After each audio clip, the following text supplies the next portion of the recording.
Arebeshola. Anti-segregation constitutes an equal benefit because they are capable of handling the success of the peoples. My job in reading out documents is that progressively the military and the agencies, the services are committed to ensuring that Nigerians live better.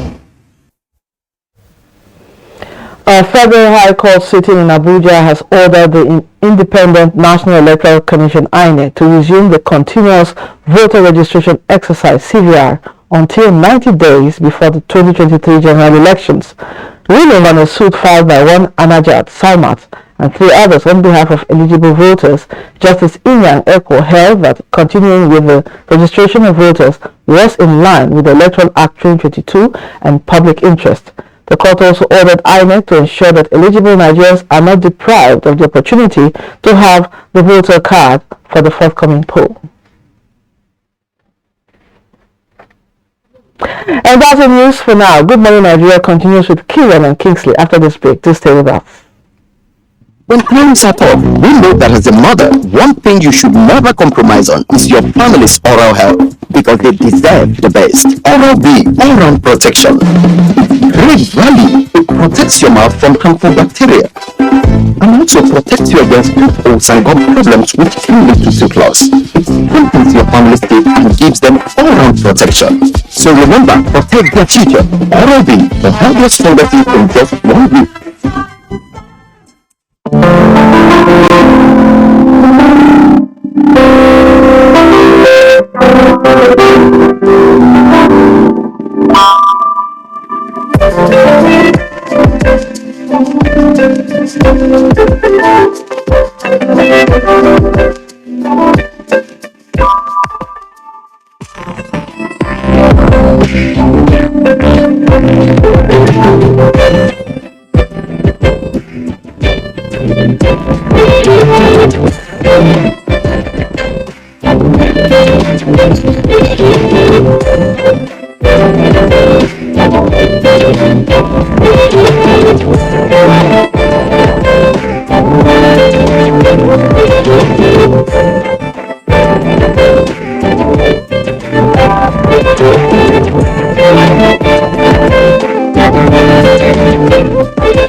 The Independent National Electoral Commission (INEC) hereby informs the general public that the preliminary register of voters will be displayed for public scrutiny in all registration areas, wards, nationwide from Saturday 12th to Friday 18th November 2022. The preliminary register of voters will also be displayed on the Commission's official website. INEC will address the claims, objections, and complaints arising from the public scrutiny of the register at registration areas, wards from Saturday 12th to Friday 18th November 2022 and at INEC local government offices from Saturday 19th to Friday 25th November 2022. All registered voters are advised to cross-check their details in the register. Any voter whose name and personal particulars are incorrect can file a claim. Furthermore, the public can file objections against any name wrongfully included in the register. This message is from the Independent National Electoral Commission, INEC. Dialogue, empathy, love and unity. These are vital components of nation building. For all to be well, we appeal that we should refrain from volatile, provocative, inciting messages and language. Let's build and not destroy.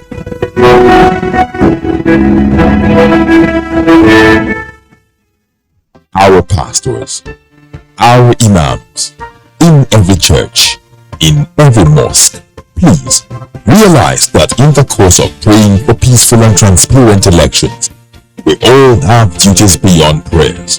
If we want a stable society before, during, and after the elections, what should you be saying to those that worship with you all Sundays and all Fridays? You are saddled with the responsibility of bringing up good generations. It is therefore your duty to both man and God to ensure peace all the time, no matter about elections alone. People talk to people and people listen. Talk to your followers. Make them listen to ensure peaceful 2023 elections. This message is from the National Orientation Agency.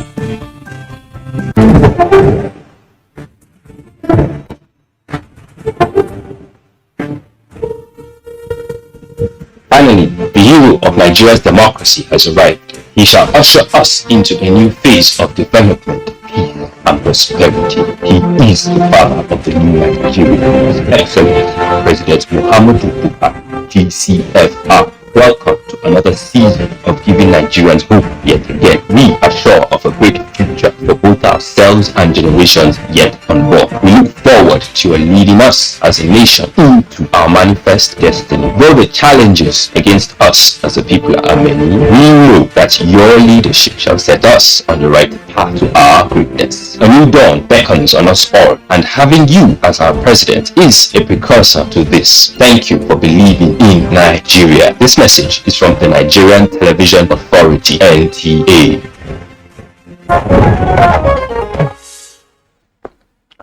Alright, we thank you for staying with us on Good Morning Nigeria. Now it's time for business news. The Federal Ministry of Finance, Budget and National Planning actualizes Nigeria's medium-term National Development Plan 2021 to 2025. Details of these and more with Alika Obalachi Arwa.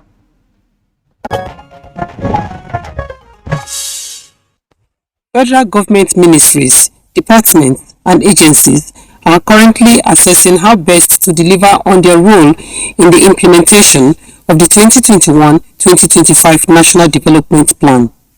The Economic Development and Growth Plan is being jointly driven by the public and private sectors.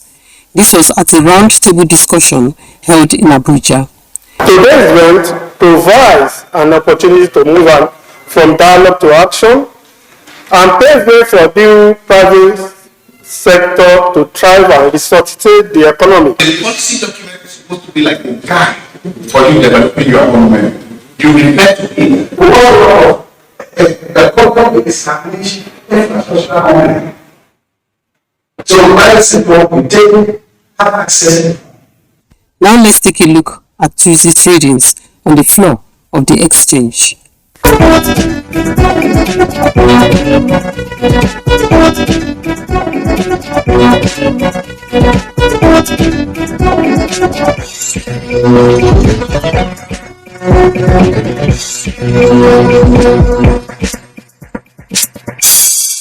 With business news, Alika Obalachi Arwa. Thank you very much, Alika, for the business package. Coming up, newspaper review.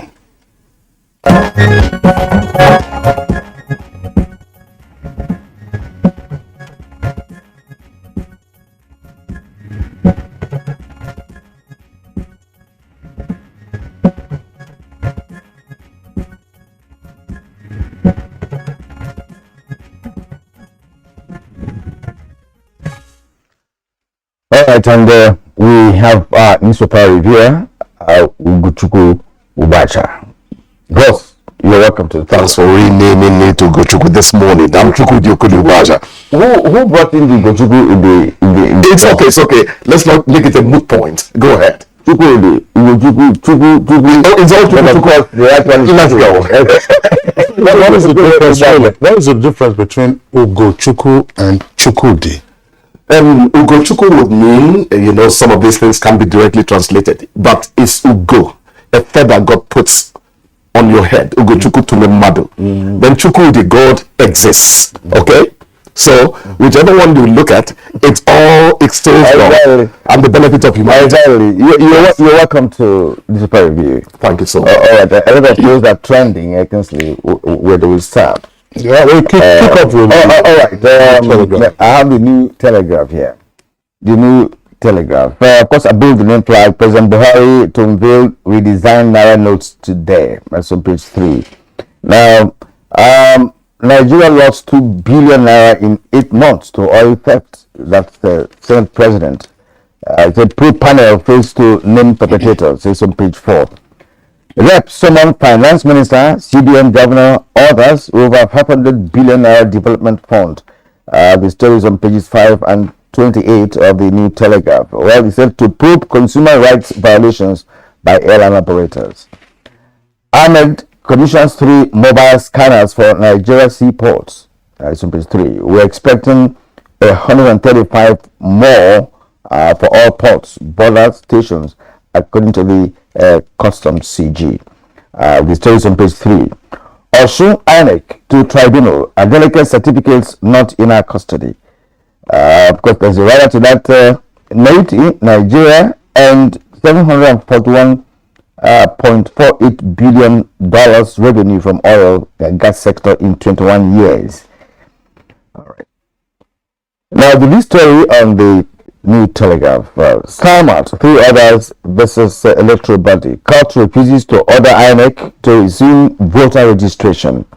There are 2 others to that. It says, going by date of verdict, INEC will have just few days to 90 days before polls.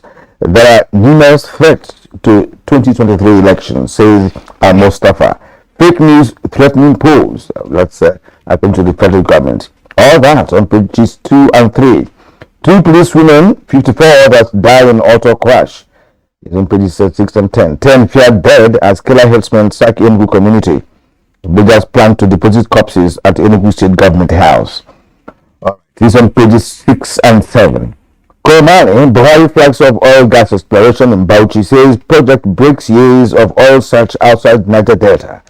It's on page 4. Imo PDP crisis moves to reconcile Ihedioha. Anyanwu failed. Wike kicks against Atiku's visit to Jonathan. Story on pages 29 and 30. Government alone can't fund education, as according to Obasanjo, as to reject tuition fees in universities, as on page 4. We have concluded investigations into Kuje prison attack, federal government says. It's on page 3. It says a report of Buhari's desk, the NIS to issue 1.8 million passports before end of the year. All that on page 3. Check sincerity track records of candidates. That's according to OB. Is on pages 2 and 5. Atiku, APC promised Nigerians restructuring in 2015, but Tinubu pledges to continue oil search in frontier basins. That's for the New Telegraph. All right.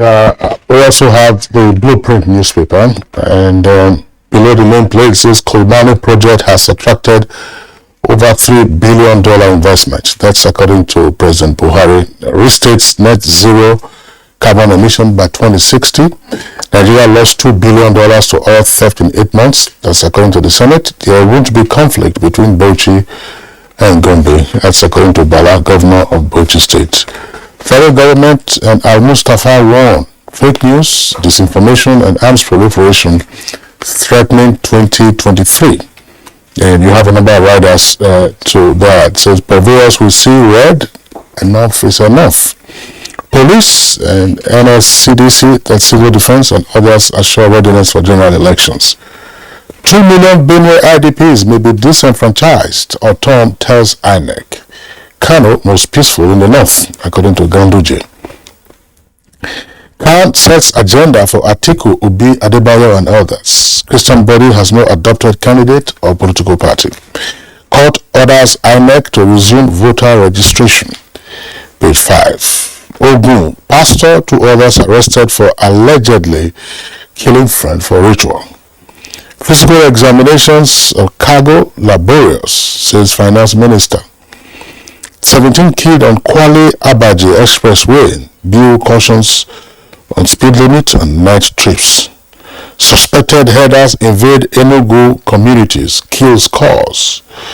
Inflation, CBN raises NPR, that's monetary policy rate, and to reduce volume of 500 and 1,000 naira notes in circulation. Nigerian media adopts new co-regulation code of ethics. Senate summons finance minister, CBN governor, and others over 500 billion naira development fund. Kieran. All right. Let's bring in Chukwudi. Gentlemen, thanks a lot. Let me quickly say that the unveiling of the redesign notes, that's something we should applaud, because it tells us that 15th December and 31st January 2023 milestones are gradually being realized, so to speak. Then quickly again, Nigeria lost 2 billion naira in 8 months to oil theft. That's a Senate ad hoc committee that reminds us again that our roof is leaking. But in terms of topicality, what affects virtually everyone now in terms of Nigeria attracting more revenue, the Gombe and Bauchi fields, the coal money drill, will attract 1.33 trillion naira investment. Has attracted already. That's what President Buhari has disclosed. 1 billion oil barrels anticipated, 500 billion cubic feet of gas. Exciting news. New facility to have a refinery and fertilizer plant. Again, more oil discoveries in Anambra.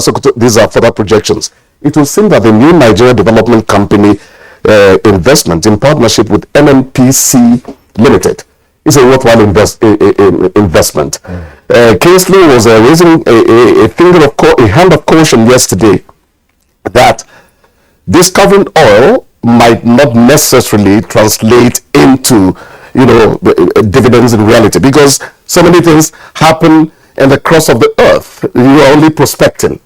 But with this news, it does seem that some level of certainty that this is a project that we're all going to benefit from has happened. Well, I think that's very good. Yes, I want to really, quite frankly, that an extended research, was carried out in terms of survey, in terms of determining, the quantity to some level of the quantity of what is there. Yes. Before the country began thinking of going to inaugurate it. Yes. I want to hear there's something there that I have seen. But just as you rightly pointed out, we cannot just begin to sing hallelujah or believe that we're in El Dorado at this point in time. So we start growing, and because of course what we have experienced in terms of oil management in this country, generally speaking, aspect of the supply chain, from drilling to, of course, to the delivery of PMS and other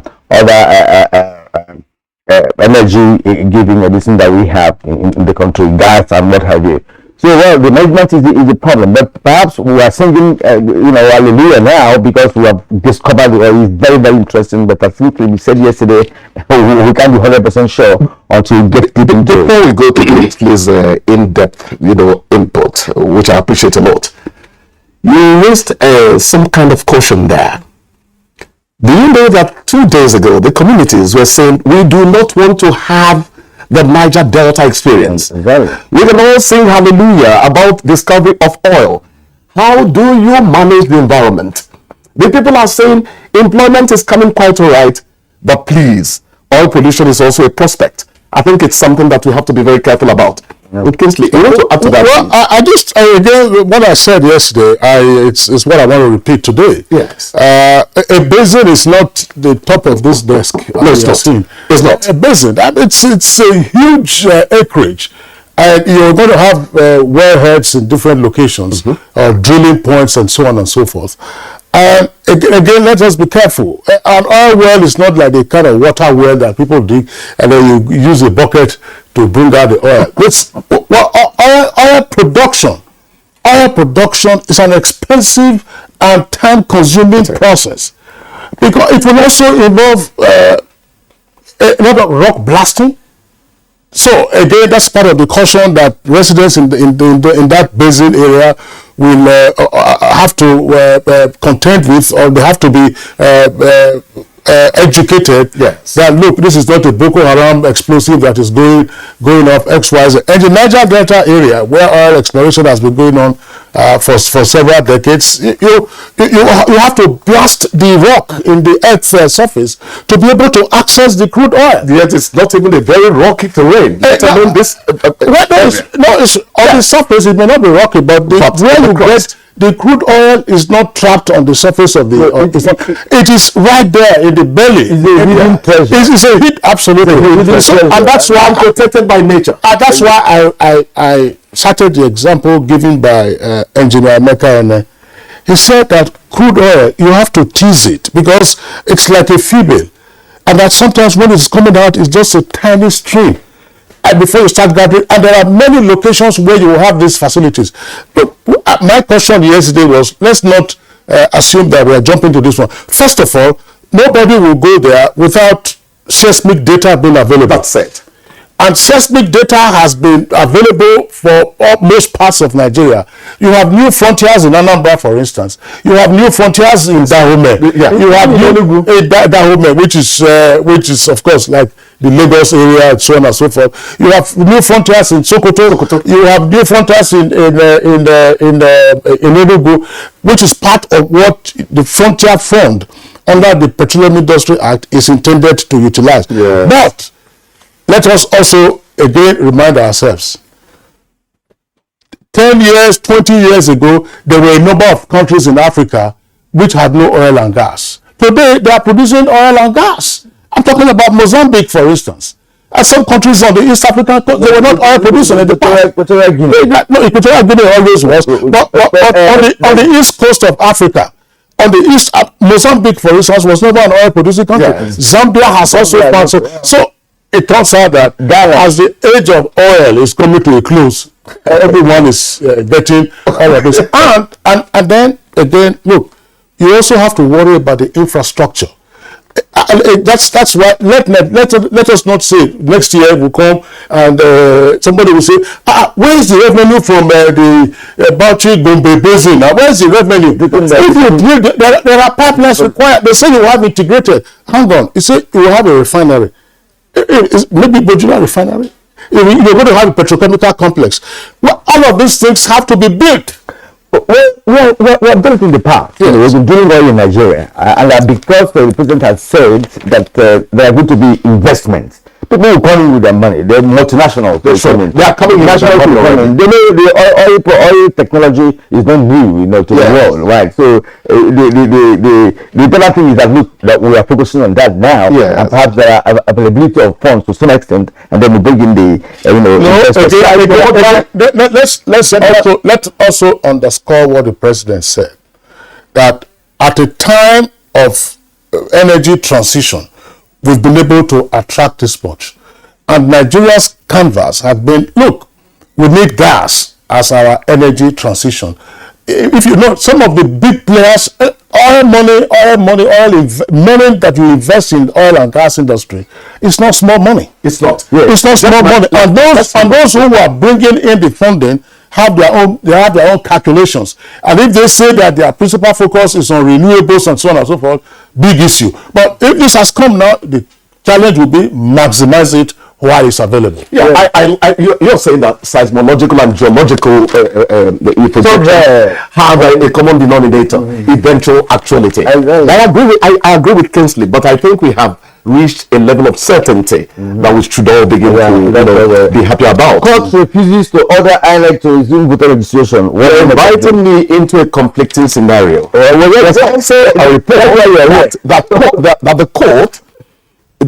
the court has asked INEC to extend. So what do we believe? The best thing to do as good journalists is to clear the air first before we can come in with a definitive pronouncements on that. Kuje prison report has been submitted to President Muhammadu Buhari. I think, gentlemen, this is something we should applaud. And that suggests to me that some quick action has taken place. But what matters at the end of the day is the white paper on it. The eventual pronouncement on how we can guard against further happenings. I mean, future repeat of that not too salutary incident. I think that's very important. Yes, I'm happy that has been submitted, and Nigeria should get to know what actually happened, why the failure of the security network that have been there, monitoring and of course safeguarding the prison. Because the success story of that invasion, on the part of Boko Haram or whoever did it, of course, it's something that we cannot forget in a hurry. Well, I want to return to the issue of the deadline for the continuous voter registration exercise. From the accounts that I've read, I have not read the decision of the court. That's to say, a certified true copy. His Lordship, the judge, said, look, INEC should comply with the provisions of the Constitution and the provisions of the Electoral Act. And in His Lordship's considered opinion, those provisions require that voter registration exercise should continue until 90 days to the election. Yes. But that, considering that we have only a few days left now between the date of his order and the commencement of election, that February 25th next year, he would not therefore grant that we should have we should resume the CVR, because it will only be for a few days. That's it. He's facing reality. Gentlemen, I say that the reason they have to round up. I know. The reason just to talk about the self-regulating action being undertaken by BORN and Newspaper Proprietors Association of Nigeria. Chukudi, I know again that's going to open up another conversation. We can take it up tomorrow. Yeah, we'll do that tomorrow. I just want to say this. Look, there is a maxim of equity that says equity does not act in vain. If you say do continuous voter registration exercise and you have only 2 days to do it, to mobilize, to get on with the voter registration exercise, the 2 days would have elapsed. So why do the other? Okay. Well, in Nigeria, we go to court. Everything is about go to court and stuff like that. I mean, and we go there, we play along, and we don't get any result. Now, there's always a lacuna. And also, we don't have time. Take us to court. We have no time again. But the truth is that registration for voting should continue, whether we are going to there's an election or no election. When you turn 18, you go and get registered. Then if your card, happens to come out before election, you go and vote. If not, you wait. You should not be stopped. You truly have all this deadline, as if we're in a military arrangement. All right, that's how we conclude the newspaper review for this morning on Good Morning Nigeria. I would like to thank Chukwudi Umaja for being here with us. I'm looking forward to seeing you guys on a daily basis now. All right. Thank you, guys. Okay, well, stay with us as we take a short break now. The counsel of our fathers. My advice to these young people is please do not take us back to those harrowing days. You probably do not know what it is. Nigerian youth, let's build our nation together.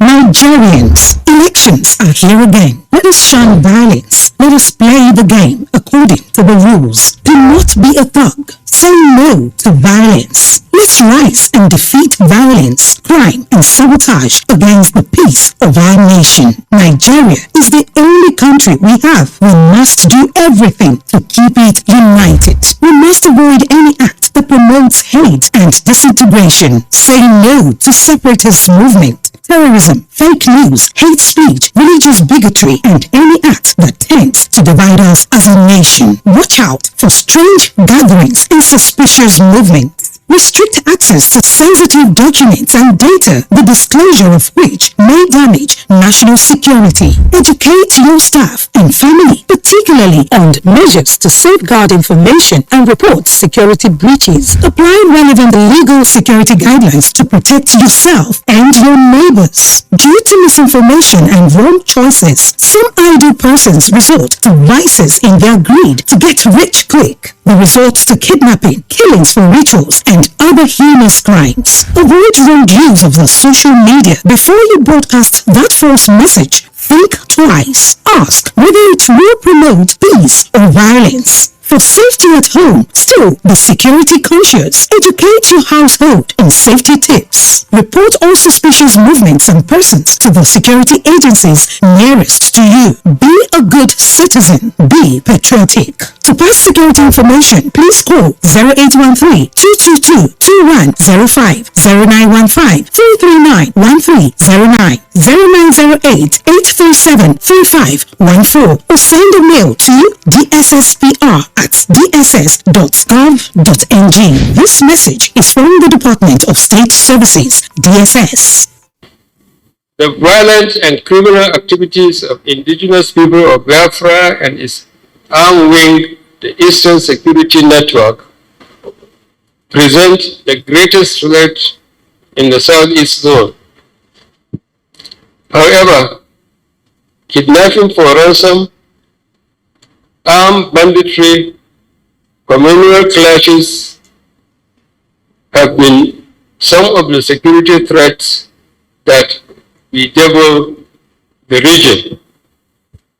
Accordingly, joint military operations are being conducted in the Southeast to overcome the threats and to entrench peace and security.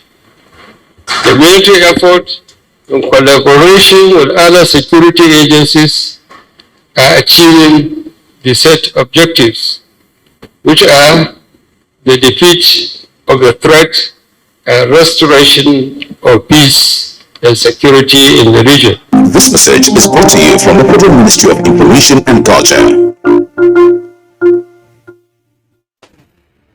As the 2023 elections draw near, remember, evil prospers when good men and women only wish for peace, but never take a step to make peaceful elections happen. Are you a father? Are you a mother? What are you saying to your children as elections approach? Have you warned them not to let themselves be used to cause violence? Have you explained to them what the consequences of electoral violence might be? Do your part to make peaceful elections happen. Talk to your children.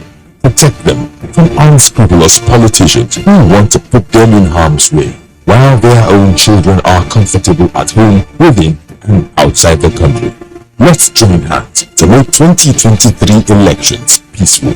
This message is from the National Orientation Agency, NOV. Yes.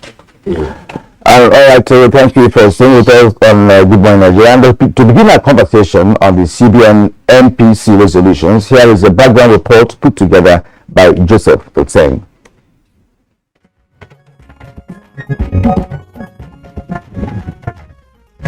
Nigeria's economy is not free from the global economic challenge that has been occasioned by drop in oil price, COVID-19, climate change, and the ongoing Russian-Ukraine war. Many countries have continued to witness rising inflation, with that of Nigeria standing at 20.77%. The federal government has been on its toe to revitalize the economy, with review in monetary policy taking center stage. Recently, the Central Bank of Nigeria announced that some of the country's currency, 200, 500, and 1,000 naira notes, have been redesigned, and by January 31st, 2023, old notes will phase out. The governor of the bank, Godwin Emefiele, was emphatic the policy is to mop up huge currency circulating outside the banks, allow effective monitoring of money policies, and curb insecurity in the country. And just yesterday, the CBN governor unfolded the nation's Monetary Policy Committee communique, where he announced that President Muhammadu Buhari will today unveil the redesigned Naira notes. Also, there is a hike in monetary policy from 15.5% to 16.5% as measures to control the rising inflation in the country. 100 days is enough for any person in any part of Nigeria to deposit his money in the bank and get ready to withdraw cash when the new notes are released. Indeed, Nigerians may be keen to see and lay their hands on the new legal tender, but even as the central bank has given assurance that the monies will be made available in banks across the country for easy access, questions still linger whether those in remote villages and abroad can meet up with the deadline. What will be the implication on the MPC resolutions on the nation's economy? These are some of the issues guests on Good Morning Nigeria will be addressing.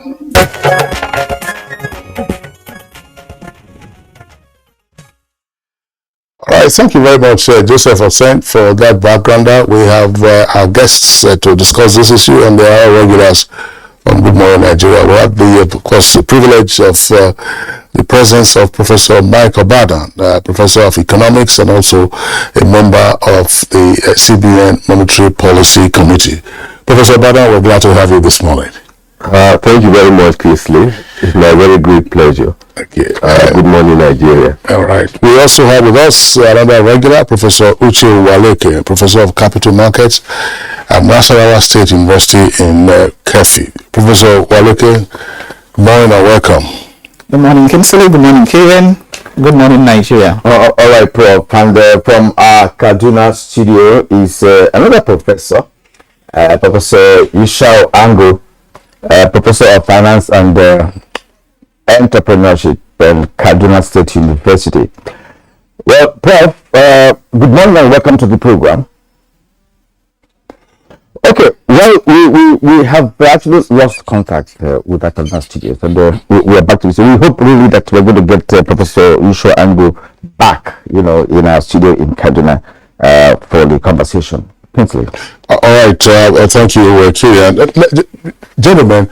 I imagine that there are a number of issues from the MPC meeting.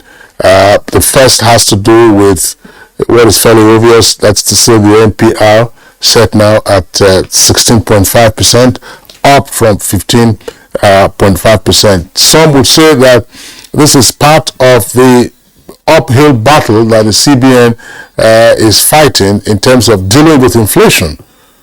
Why are we having an increase in the NPR, Professor Obado? Thank you very much, Kingsley. You will find that the rate of increase of the monetary policy rate has reduced right from May, when a further tightening policy was adopted by the bank because of the inflation rate that was trending up in a very uncomfortable way. The monetary policy rate had progressively been increased at every meeting. I think yesterday was the fourth meeting since May. The last increase was in September, like before yesterday's meeting, at which the bank adopted a relatively aggressive tightening policy by increasing the monetary policy rate by 150 basis points. That is 1.5%, to put the monetary policy rate at 15.5%. But by the meeting of yesterday, it was recognized that there are still numerous headwinds, both globally and also domestically. But the need to moderate the rate of hiking the monetary policy rate was seriously felt. Number one, the rate hikes had appeared to be yielding desired results.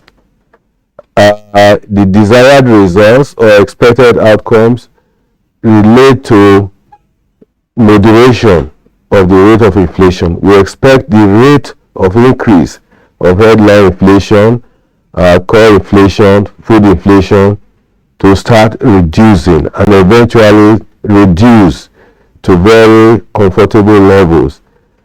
But by yesterday, the data available suggested that the policies of aggressive hiking of the monetary policy rate have begun to yield results, because although the headline inflation year-on-year basis still increased to 21.09% in October, you will observe that the rate of increase has begun to trend downwards. And if you look at the month-on-month increases or performance of inflation, you will find that the rate of increase of inflation on a month-on-month basis, the rate of increase has begun to reduce drastically. From 1.8% in August, it went to 1.4% in September, and in October it had reduced to 1.2%. That is good news, for us, because it shows that the price development, has begun to respond to the bank's, tightening policies. So as at yesterday's meeting, the need for very aggressive, hiking of the rates, was not really there. It was felt that there was need to moderate the rate of increasing, the monetary policy rate. But then there was the felt need, and there is still the felt need, to maintain a tight monetary policy stance, because the headwinds operating both in Nigeria and abroad are still very much alive. You take the issue of economic growth performance in Nigeria. The rate is threatened, as it were, by global developments, such that in the third quarter, of this year, the suggestions are that we may not experience the type of growth we saw in second quarter. Growth rate was 3.54%. That given the intensity of the global risks and challenges, and even the domestic factors, we will find the growth rate to, decline somehow. In other words, we may not have, as high growth rate as we had in the first quarter and then second quarter. So that need, conditioned the moderation of the rate of hiking the monetary policy rate. All right, thank you indeed, Prof. Most of the things you've explained take towards projections, which of course the MPC deliberated upon and came up with resolutions. But let's bring in Professor Owaleke here to further dissect the resolutions. You read through that as a professional in that area. What is your thinking with respect to the resolution? Thank you, Kieran. I think the reasons advanced by the MPC are contained in the communique. They are quite clear. The MPC, according to that communique, did not consider reducing the monetary policy rate. That was not a consideration. That the consideration was either to hold the rate at 15.5% or further jack it up. And as I said, they gave reasons. Apart from the global factors, notably the Russian-Ukraine war, that has of course led to increasing energy costs, led to inflation in developed economies, especially in the US and the UK, and of course resulted in monetary policy tightening. In the case of the US, interest rate normalization, with of course adverse consequences for us in Nigeria by way of capital flow, reversal. That was mentioned. Then the issue of rising inflation was also there. The primary reason the central bank MPC did that was to further rein in inflation by anchoring. It's important, I emphasize that, anchoring inflation expectation, because that is what is seen or partly seen to be also driving inflationary pressure. So the communique talked about the widening gap between the MPR and the rate of inflation. Okay, and because if inflation is rising and the MPR is not moved, it means it means you're having a negative real interest rate in the economy. So the central bank, is concerned about it and wants to narrow that widening gap.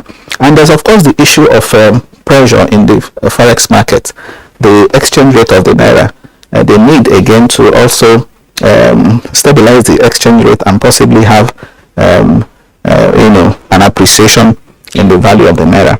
But I must say that you see, that would appear to be an inevitable path being told by the central bank, of course, central bank MPC, inevitable in the sense that we are witnessing a situation in which oil prices are still favorable, but unfortunately, we are not taking advantage of all that to grow output, and we are not taking advantage of all that to grow the economy. I was looking at the situation in some other countries, oil-producing countries. Take Angola, for example. Angola is an oil-producing country. Angola in September, the Central Bank of Angola dropped their policy rate from 20% to 19.5%. Russia too is another oil-producing country. Russia, in September had to also drop the policy rate to 7.5%. So yes, globally the trend appears to be monetary policy tightening, but there are also countries, particularly oil-producing countries, who are taking advantage of this favorable oil price. So unfortunately for us, on account of oil theft, on account of fuel subsidy, we are not able to enjoy that, and which is why this pressure is coming, which is why the central bank now would appear hamstrung, in towing that part. But again, I must mention that while I agree that tightening is necessary, I differ with respect to the size and the pace at which it is taking place.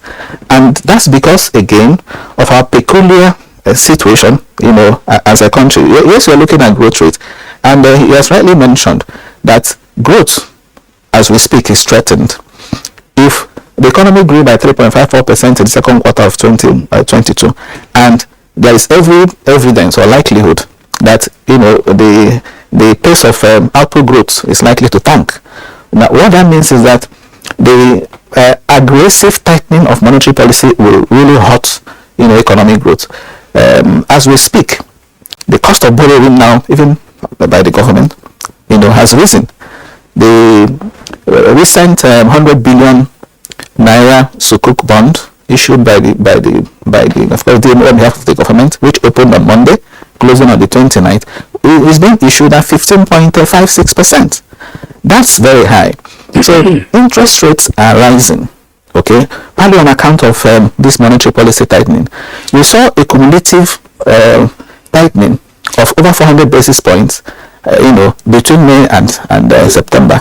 And sorry, Kate, canceling. Professor Waleke, yes, and Professor Abadan, thank you. I want us to relate this to everyday realities and some of the concerns expressed usually by operators in the real sector, and also related to what happens in other economies around the world. You already mentioned one obvious implication. That is the cost of government borrowing. It's gone up. Yes. So government would also therefore require more from its revenue to service its debt. Absolutely. And if it's servicing debt with more money, it means it has less money to spend on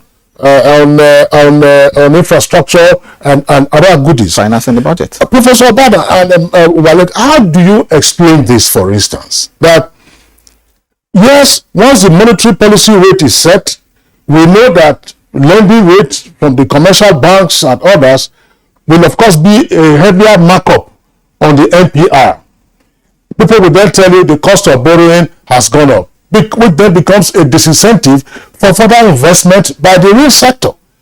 But elsewhere abroad, until lately, that we started seeing interest rates moving only just a few percentage points. Sometimes it's been said that in some economies, interest rate is zero. I mean, I know that's an exaggeration, 1%, 2%. Why is it that we keep nudging us? Is this a failing tool, in dealing with our economic issues, or we don't have a holistic appreciation of the knock-on effects of the NPR rate? Prof. Thank you very much, Kesley. Yes, we do have, the possible adverse effects. We do have, have it in mind that, hiking of the policy rate could lead to some untoward consequences. But let me first say this, that every policy has costs and benefits. Every policy, I say it again, that has its own costs and benefits. But when the benefits are evaluated against the costs, and the benefits are seen to outweigh the costs, then you implement, the policy option. At this point in time, the challenge the economy faces is very daunting. Very aggressive rate of increase in inflation, and then fragile economic growth rates, the prospects of which are even now more threatened. The Central Bank of Nigeria has a primary mandate, and that mandate is to maintain price stability, monetary stability, exchange rate stability. Its involvement in helping to achieve growth all these years, has been to support what the fiscal authority is doing. So that primary mandate for some time now has been threatened, with what is happening, particularly in the global economy. The Russia-Ukrainian war, lingering COVID-19 pandemic, in China, which has led that country, to implement a zero tolerance policy on COVID, and then shut down, production units in certain areas, then contributing to rising prices. Energy prices are rising. So with what is happening in the global economy, and in the context of the globalization, and Nigeria's heavy dependence on importation of goods and services, whatever happens in the global economy also gets reflected in Nigeria. So we have a large dose of imported inflation. So invariably, at this point in time, while the bank is conscious of the need to support growth, it also feels concerned that its primary mandate of price and monetary stability is being threatened. And let me say this, that even when the monetary policy rate is heightened to tackle the phenomenon of accelerating inflation, is still doing other things, taking other policy measures in the area of development financing to support growth. And we are also aware, and Professor Uche will agree with me on this, that inflation itself hurts economic growth, not in a small way. When it becomes, it rises to an uncomfortable level in the context of the bank's work, if inflation, through the empirical studies done, if the inflation rate, moves above 12%, it becomes detrimental, highly detrimental to economic growth. So that if inflation is rising and then it is not addressed effectively, it also has negative impact on growth. So that's one reason why the bank feels that it should, at this point in time, concentrate on fighting inflation while still supporting the development finance interventions in the hope that the fiscal authority, which has the primary responsibility for growth, should, be more active in supporting growth in the economy.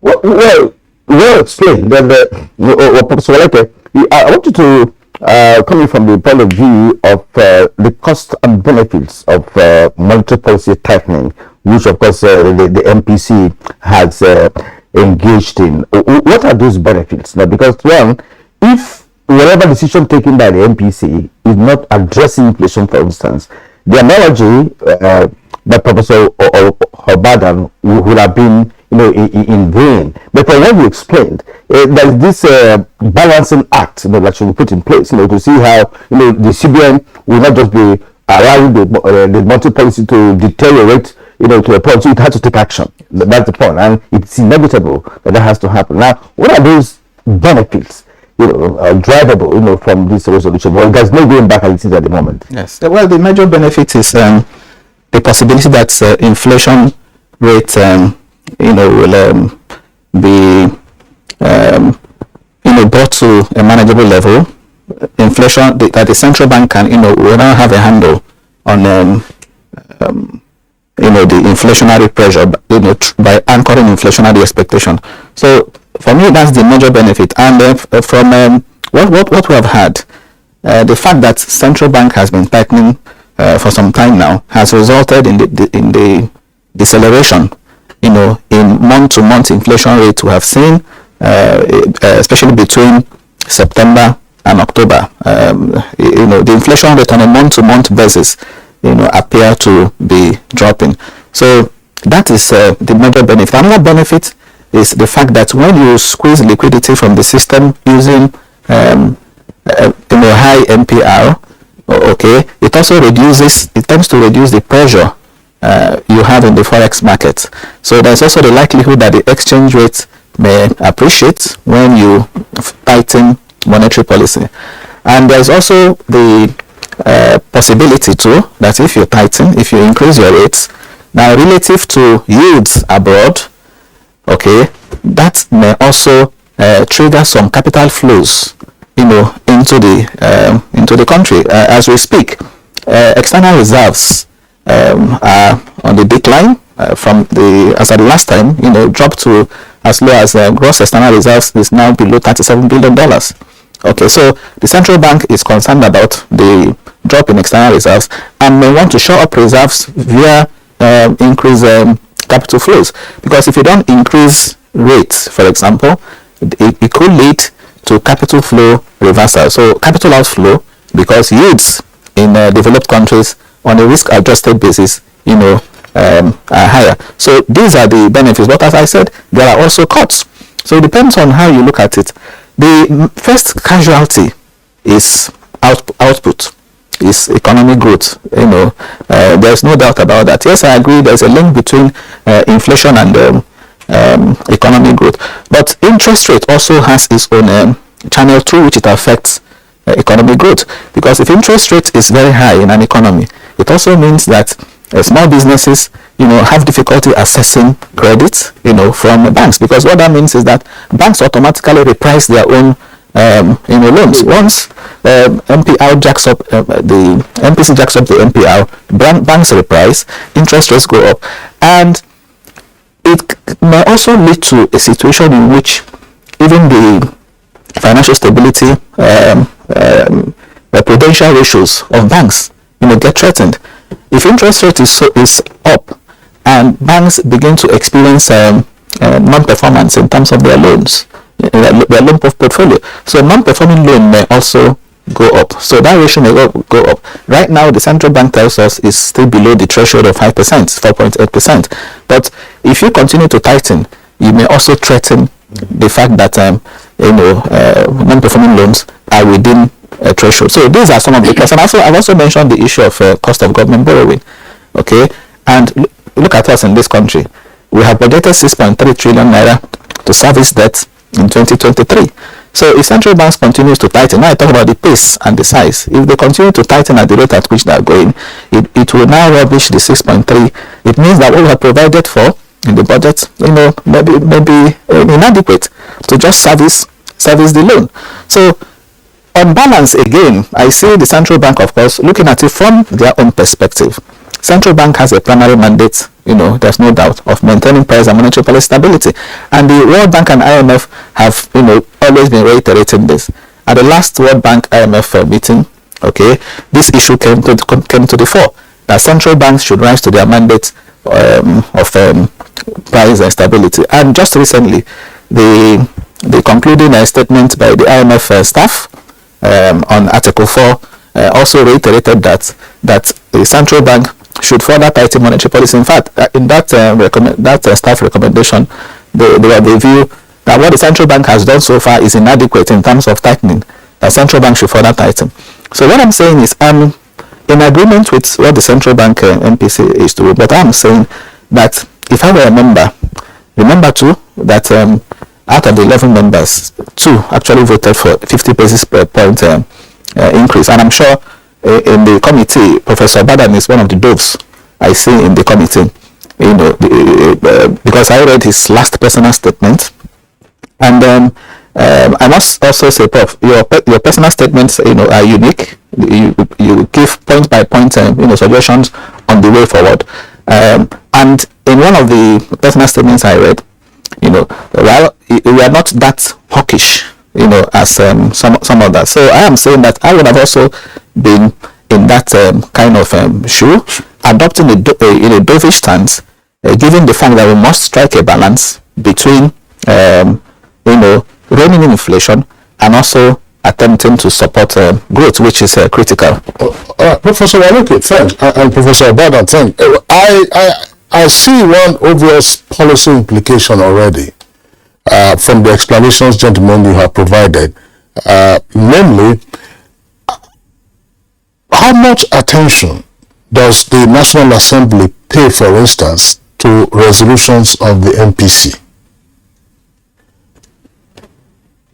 The National Assembly is right now working to meet the December 31st deadline or earlier for the passage of the 2023 appropriation bill. Embedded in the bill is the cost of debt servicing, of borrowing and so on and so forth, which is about over 6 trillion naira. Professor Waluke, you have raised the consequence of the NPR on cost of borrowing. So that is going to balloon. Does the National Assembly have its eyes on the NPR rate and other resolutions announced by the CBN? And is there, as the saying goes, a handshake between the monetary and the fiscal authorities? So that, look, the fiscal authorities have worked this out to say, all right, this is our budget for next year. Now the CBN has already initiated what is done, and the MPC will not meet again for another 2 months, I imagine, in which case we're not likely to see the MPC meet until January next year. And by which time, all the formalities of the passage of the appropriation bill into an act, the signing, and so on and so forth would have taken effect. So, I don't know what consideration, as I said, the National Assembly gives to resolutions of the MPC, but that's one. The other issue for everyday persons also has to do with the announcement relating to the redesign of the naira. We heard it in our news. We have also we bantered about it. That's to say, myself and my colleague, to say yes. Today the president will formally unveil the new currency notes, but I don't imagine that the new currency notes will immediately get into circulation. I imagine that they will do the usual advertisement and public enlightenment before December 15th. But we are hearing now that, yes, you're going to have new 200, 500, and 1,000 naira notes, but that we're going to be having fewer 1,000 and 500 naira notes so that people can use the lower denominations. Inflation, the simple definition from economics that we read is more money chasing fewer goods and services. So you need more money. If a loaf of bread was 500 naira some months ago, and now a loaf of bread is 800 naira. You need more cash, to buy that loaf of bread. So why then would you be withdrawing? Nobody is saying print higher denominations, but why would the central bank be contemplating having fewer 1,500 naira notes in circulation, and rather concentrating on 200, 100, and 50 naira? Prof. Very bad questions, Kingsley. Well, the first one you asked us to the attention that the National Assembly pays to CBS resolutions and decisions. I think, although let me say outright that I'm not so sure how much attention that the National Assembly pays to the bank's resolutions and decisions. But I do know that once in a while, the National Assembly reacts to certain decisions, of the central bank resolutions. Even the redesign of the Naira notes, I think I read last week while I was away that the National Assembly had considered the decision and resolved that central bank should do something about the time, the period. So that's one point to suggest that yes, they do read the resolutions, and then anyone that inside their interest, they react to it. But perhaps if a member of the National Assembly were on this platform now, he or she will be able to explain how they regard CBN's decisions. But I expect them to always, study them, just like other Nigerians, make their views known, and then central bank can take decisions going forward. The issue of the redesign of the Naira notes, Kingsley, we know that we've discussed this on this platform once or twice, and it relates to the objectives of the exercise. Why are we redesigning? Apart from the new Naira notes helping to mop up liquidity, money outside the banking system and bring such money into the banking system, another important objective is to promote cashless policy of the bank.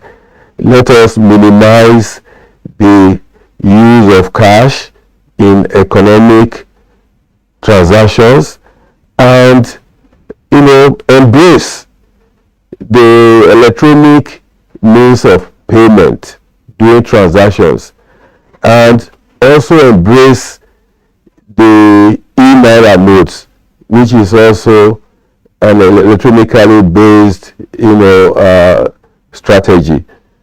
So when people carry large volumes, large denominations of Naira notes, well, it's advantageous to them. But we also know that it promotes or facilitates illicit or criminal transactions.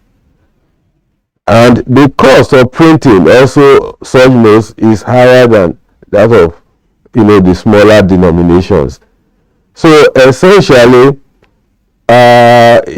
if we have fewer of the 500 large denominations of the Naira notes, I'm sure the volume of cash that is now being revealed outside the banking system will be much less.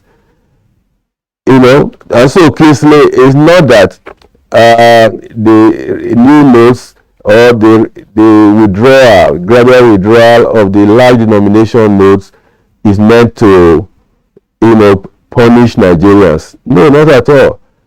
Embrace the electronic means of transactions, and then the economy as a whole will be better off.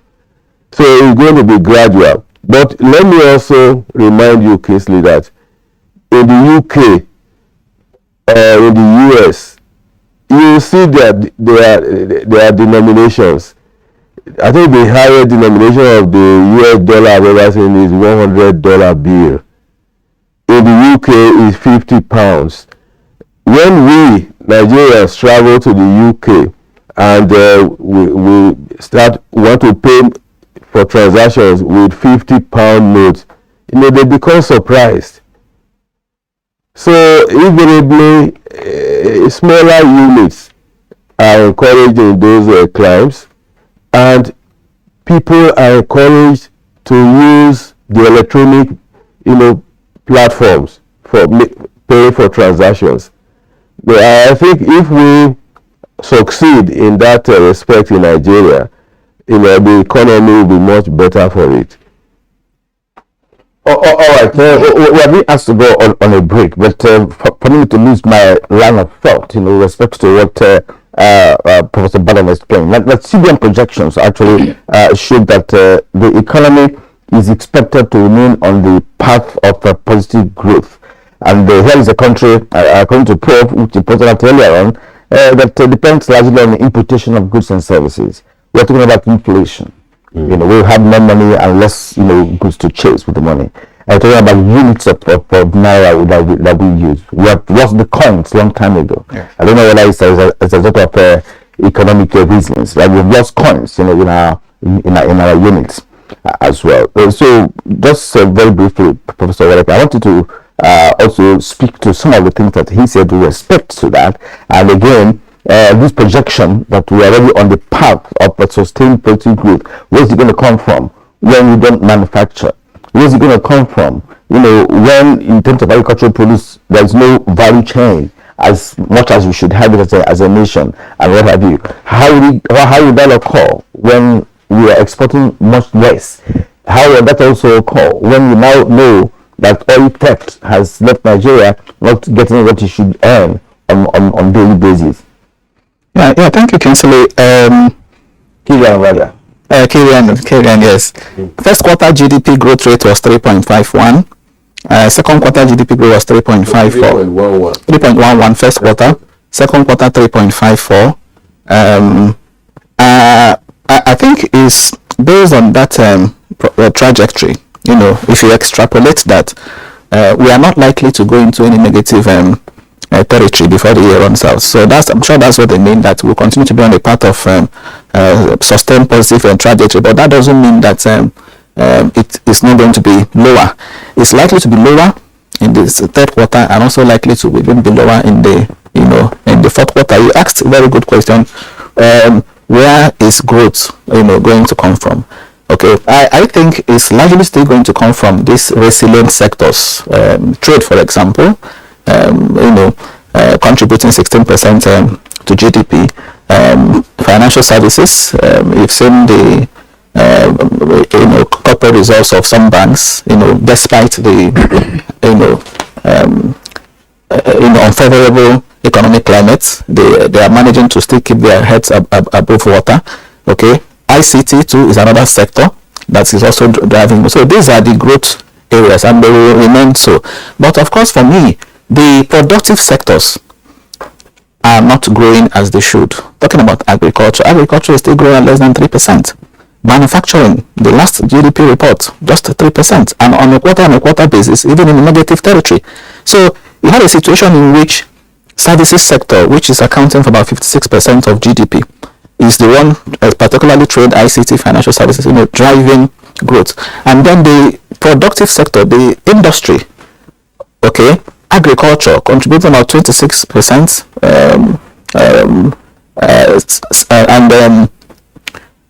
industry. So when you have the productive sectors, agriculture and industry, not growing as they should, that is when you have unemployment. That is when you have high poverty rates. Just recently, you saw the poverty figures that were released by the National Bureau of Statistics. 133 million Nigerians living in poverty, and that's more because of the structure or the sectors that are majorly responsible for this growth. So you can have a growth rate of 10%, but if the employment elastic sectors they are not the ones driving growth, you may still have this case of unemployment. If the oil sector is driving growth, for example, which is not the case now in any way, there's a limit to which the oil sector can employ.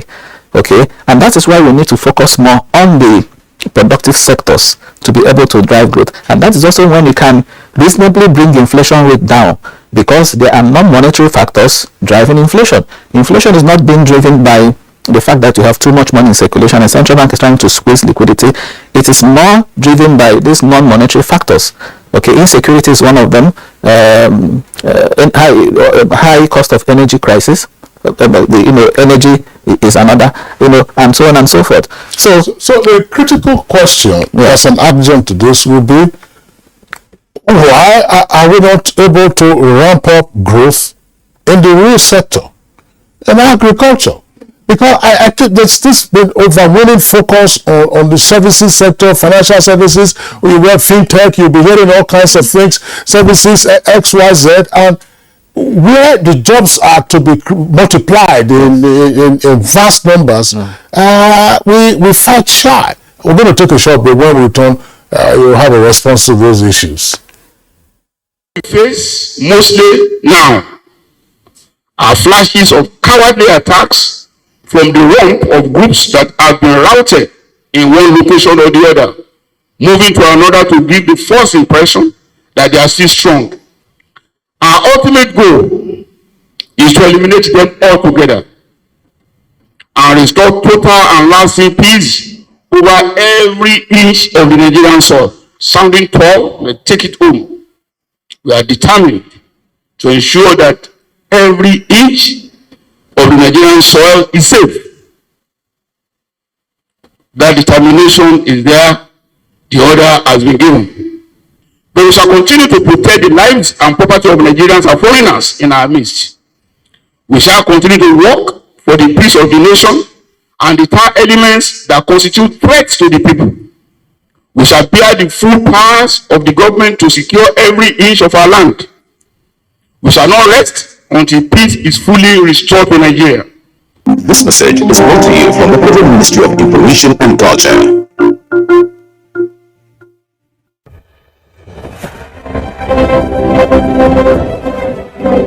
Every day in our country, senior citizens are discriminated against, disparaged, and treated with disdain by those who ought to respect them. We are all complicit in the way we have treated the elderly members of our society as institutions, families, or members of a shared society. Every time senior citizens get offered less than they deserve for the work they do because they are old, poor, and desperate, we are failing them. Senior citizen loses a child, and wow, they must be responsible for their death. Every time a senior citizen gets labeled the rich, is called mad, and shooed out of the way because they have no memory of where they were headed and look unkempt, we are failing them. We say, abeg, you don old, make it do die, make everybody for rest. To ailing parents, uncles and aunts. That's discrimination. That is neglect. When you see an old woman getting beat up and being accused of witchcraft, do not turn the other way. Stop and teach people that white hairs, wrinkles and hunchbacks are no evidence of witchcraft. Aging comes with a memory decline. Sometimes it's not out of place to have elderly people lose their way, forget details of their lives, and how to properly take care of themselves. When they get to this stage, they deserve your empathy, not scorn. Our ailing fathers, mothers, aunties, and uncles are deserving of quality healthcare and peaceful transition. Make their last moments memorable. Senior citizens have paid their dues. They deserve your care. Stop all forms of discrimination against them today.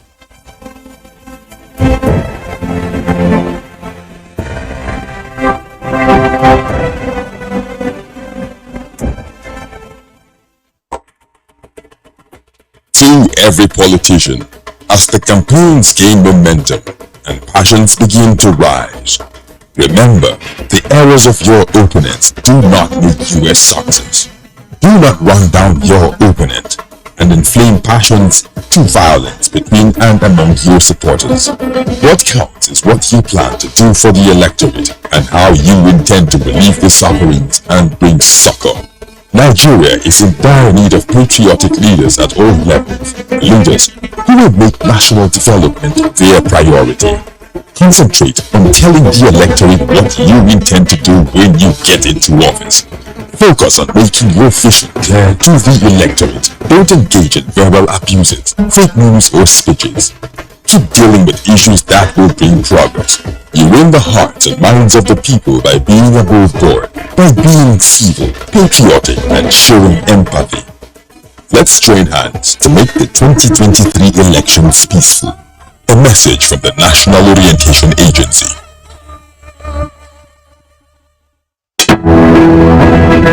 The counsel of our fathers. I will urge and advise our younger generation to use talent and brain to sort out problems, not arms. Nigerian youth, let's build our nation together.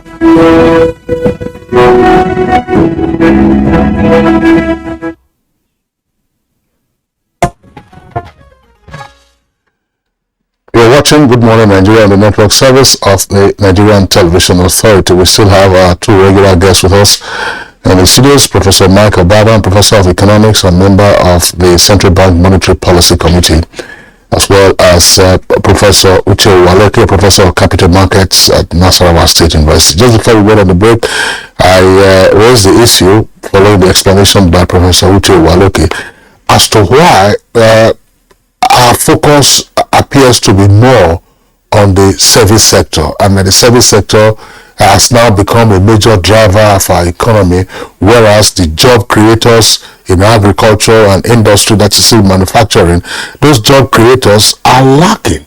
Professor Mike Obada, how do we reverse this? Well, thank you very much, Kesley. Let me say that I agree with you totally, and the concern you share about apparent focus of government and economic agents on the services sector rather than on the real sectors of the economy, agriculture, manufacturing, mining, and related sectors. It's a misunderstanding of what development requires, what development entails. As of today, Nigeria still qualifies as an underdeveloped country, although some will say it's a lower middle income country, but it has the features of underdevelopment. We are still hoping that agriculture, should be the employment sponge, and then not manufacturing. We should have exited by now from our focusing on agriculture as a major provider of employment. We should have focused on high productivity in the agricultural sector, which will release labor for the manufacturing sector. We are still talking about, developing agriculture to employ people. No, if there is high productivity in agriculture, then we don't need the large number of people that are working in the agricultural sector to be there. Few people, like in the US, few people, a small percentage of the population is what feeds America and also exports large quantity of foodstuff by way of donations or commercial exports. That is where we should aim at. Let's develop agriculture, promote productivity, so that output per person in agriculture becomes very high, and other elements in the agricultural sector become more alluring. If that is the case, then where those released from agriculture, where do they go to? They should go into the manufacturing sector, and manufacturing will employ more people, and also will implement policies that will raise productivity in the manufacturing sector is when the economy or country has reached the final stage of development. Agriculture is developed, manufacturing sector is developed, that you now find gravitation of people towards the services sector. That's the pattern of development in the developed world. But here is the other way around.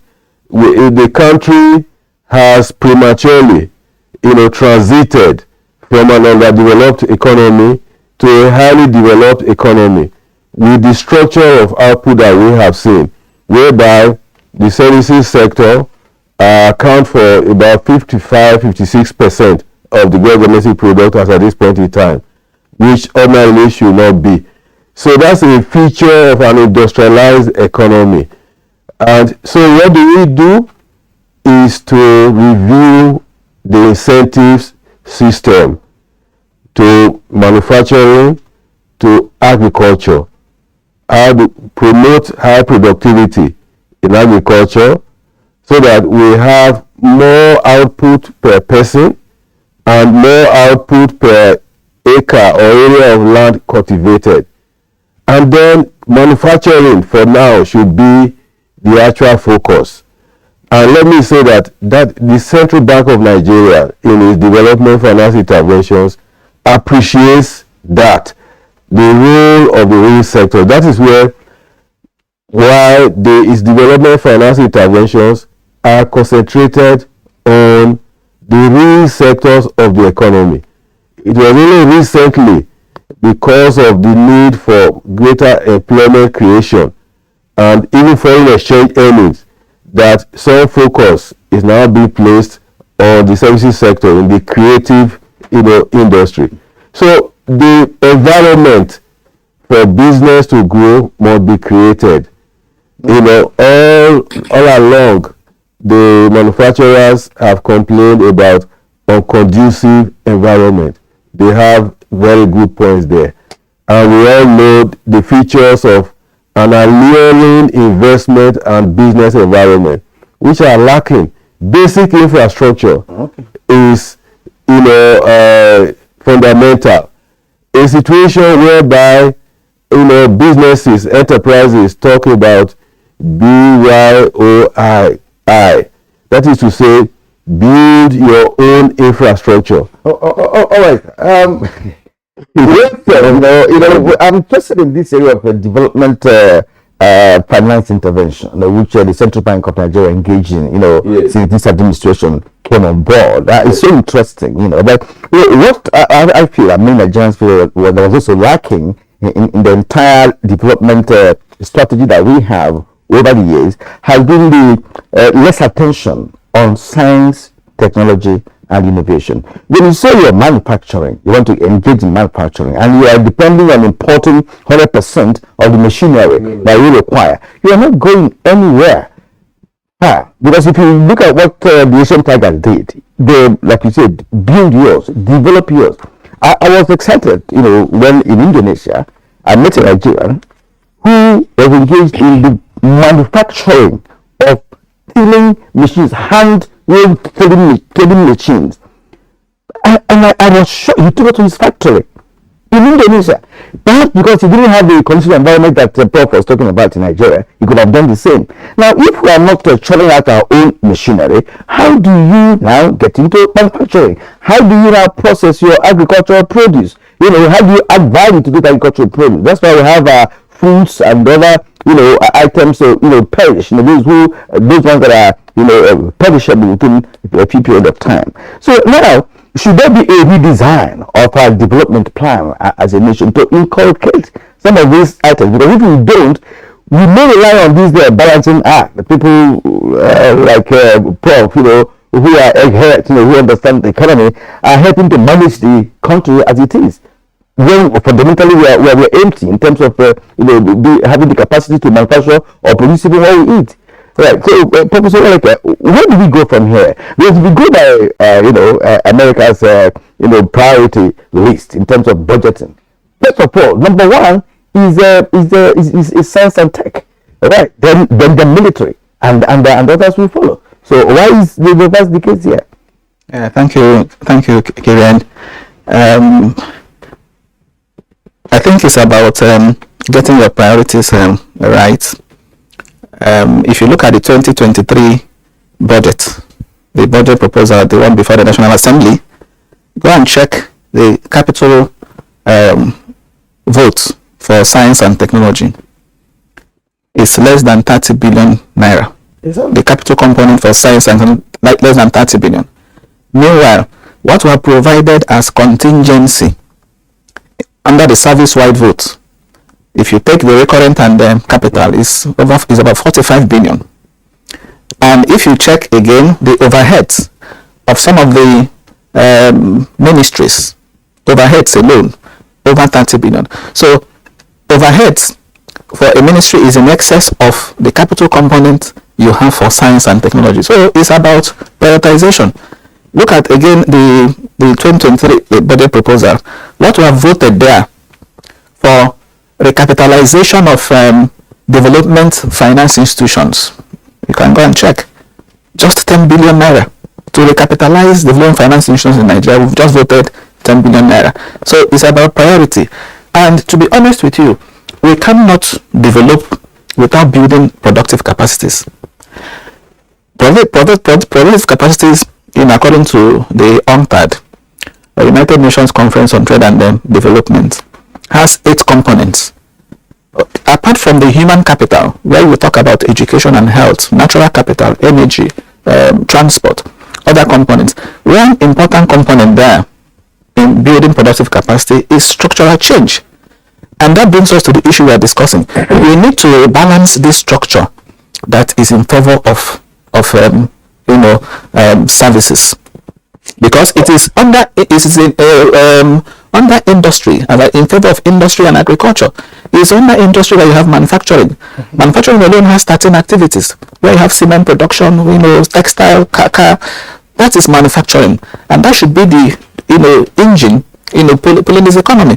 Is under industry we have construction. So we should focus on industry.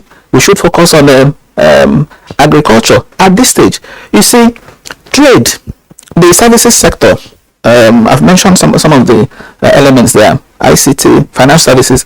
They don't require much to grow. It's not as if we are doing something extra or in terms of incentives to grow those sectors.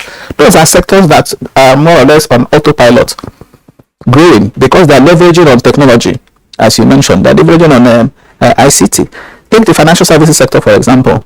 If you look at this recently released financials of some banks, you notice that the bulk of a significant proportion of their income, is now coming from non-interest income, from if you like, the non-core or traditional areas, okay, from mobile banking. So they are getting their money because they are leveraging ICT.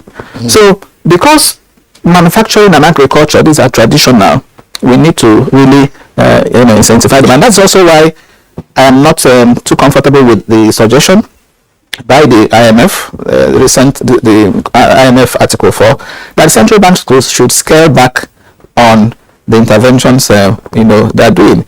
I have been quarreling with scale. I've been saying that part of why it's not impacting, apart from the fact that yes, some of them are not, or would appear not to be properly targeted, that is also an issue of scale. Okay, we are large in this country. So, but the recommendation now is that it should scale back, and that's also why the central bank should also tread softly when it comes to tightening monetary policy. Okay, because also it's connected. When you are scaling back the interventions to support growth, and you are further tightening monetary policy, okay, again, it also means that access to credit will reduce. Gentlemen, very quickly, because we're very pressed for time. You've indicated what the challenges are with regard to less attention being paid to the real sector, industrialization and agriculture. And some would argue that unfortunately we haven't overcome the hangover of the consequences of the structural adjustment program introduced in 1986, which led, some would argue also, to the deindustrialization of the country. Now, there was an industrialization master plan that the government launched some years ago. I don't know how much recourse is had to that industrialization master plan. You just hear from people because we were taking off the sectors, cement production, for instance, textile. The CTG, that's the cotton, textile, and garment, has a number of gaps yet to be filled. So, how do we generate a critical mass in tandem with the industrialization master plan so that we can begin to see the effect? President Goodluck Jonathan had an industrialization master plan. I think Segun Agaga at that time was Minister of Industry. And under President Buhari, it has been tweaked and retweaked. But how do we see the effects of all of that so that the fiscal authorities, the monetary policy authorities, and the trade authorities can be on the same page and see how we can use this as growth drivers? Prof. Well, thank you very much, Sydney. Let me say that I agree with you fully on the negative impact of the structural adjustment program on industrialization. It actually, led to the deindustrialization status of the country as of today. But, we have since moved, the economy of country has since moved beyond, SAP. And that's where governance issues crop up. If the political will to manage the economy properly, as is done in some other developed countries and even emerging and developing economies, if the political will were to be there in Nigeria, there is no reason why the industrialization status of the country should be that weak as it is today, to the extent that we still import virtually everything. And even the industries that were set up, thriving in the late 1970s, 1980s, have all closed, a good number of them. It will not to places of worship. Yes, and so on. So if the political will to govern well were there, then the government will know where the priorities are in the area of manufacturing, science and technology that Kylian talked about, and then invest, in such areas, place emphasis in such areas. But of course, I will also say that is also a consequence of our value orientation in Nigeria, which is rather debased as at this point in time, so that all that majority of Nigerians or many Nigerians relish is importation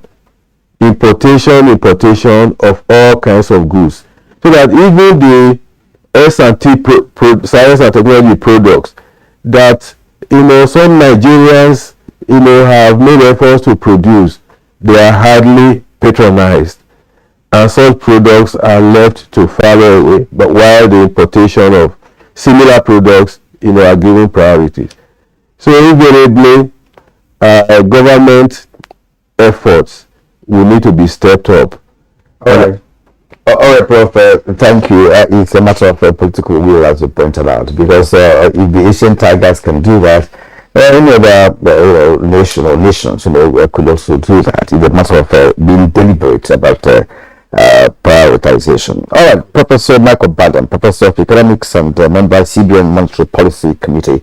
We thank you for being with us today. Thank you very much, Kylian. And Professor Uche Uwaleke, Professor of Capital Markets, Nasarawa State University, Kefi. It's wonderful having you again, as always. My pleasure. Yeah. Okay. All right, that's it for us on Good Morning Nigeria today. Thank you for tuning in. Join us again tomorrow, same time, 7 in the morning for a fresh edition. Look after ourselves. I'm Kingsley Osadolo. And I'm Kylian Umar. You have a great day.